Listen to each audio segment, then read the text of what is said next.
o senhor há de convir que não é uma missão fácil. O senhor está falando de ter um time competitivo e de equilibrar as contas. Como é que o senhor pretende conseguir essa proeza? Porque é difícil você ter um time competitivo num futebol que custa cada vez mais caro, com uma dívida que o Inter tem hoje na casa de 600 milhões de reais e projetando um futuro com o clube saneado. Como é que o senhor pretende fechar essa equação?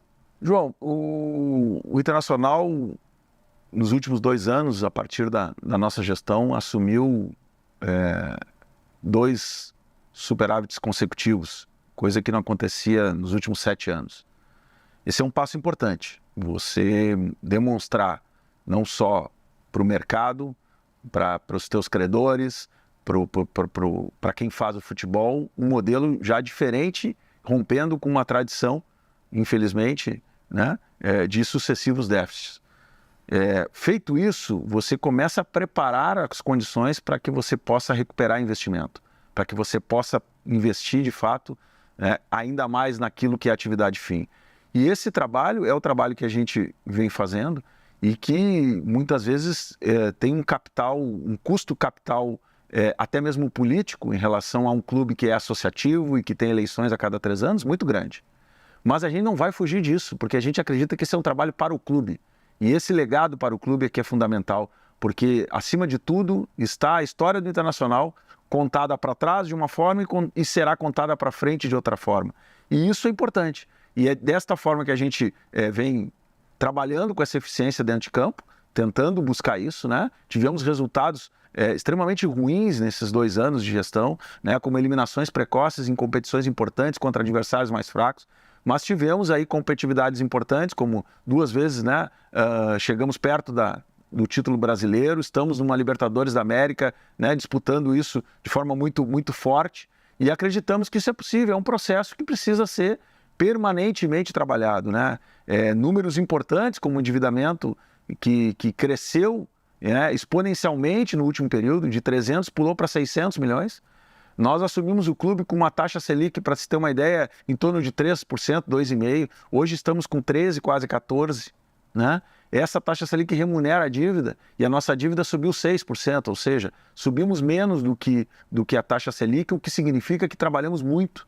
O Internacional hoje é o clube, em 2022, com menor relação entre custo, com futebol e despesas, e receita.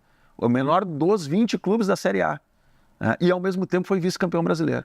Essa eficiência, ela é importante de ser medida.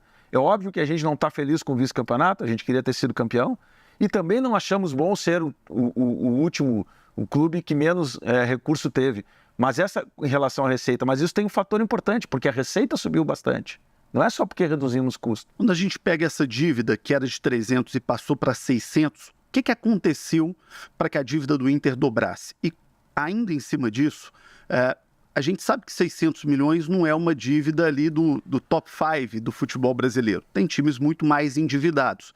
Mas não é tranquilo administrar um país com a Selic acima de 10, administrar uma dívida de 600 milhões de reais. Então, basicamente o Internacional se autofinanciou nesse período, né? Pela falta de capital de giro, de fluxo de caixa, a necessidade de buscar esses valores em instituições financeiras, foi com que a dívida foi aumentando. Além disso, também a inadimplência com algumas questões que fazem parte do mundo do futebol, tanto fiscais como propriamente de fornecedores, né? E que foram reequacionadas, mas continuam sendo, mesmo reequacionadas, continuam sendo dívidas que precisarão ser pagas, né? Mesmo sendo renegociadas, precisarão ser pagas. Então, em cima deste tripé de fatores aí, né? Tanto fiscais, quanto de instituições financeiras, quanto de fornecedores ou agentes, enfim, de futebol, se formaram, né, esse montante que podem e devem, e nós estamos trabalhando nisso, né? Primeiro, na busca de um alongamento desse perfil, né? Segundo, na possibilidade, sim, de recursos entrarem para que a gente possa fazer um enfrentamento com um deságio grande e com isso diminuir bastante a dívida. Esse é um fator importante, mas para isso você precisa de receita nova. E aí trabalhar em receita nova, né, é fundamental. A gente teve um problema da pandemia, foram quase 2 anos, né, praticamente, em que os negócios diminuíram muito. Mas aumentamos a receita significativa no clube, aumentamos a receita de marketing de forma significativa também.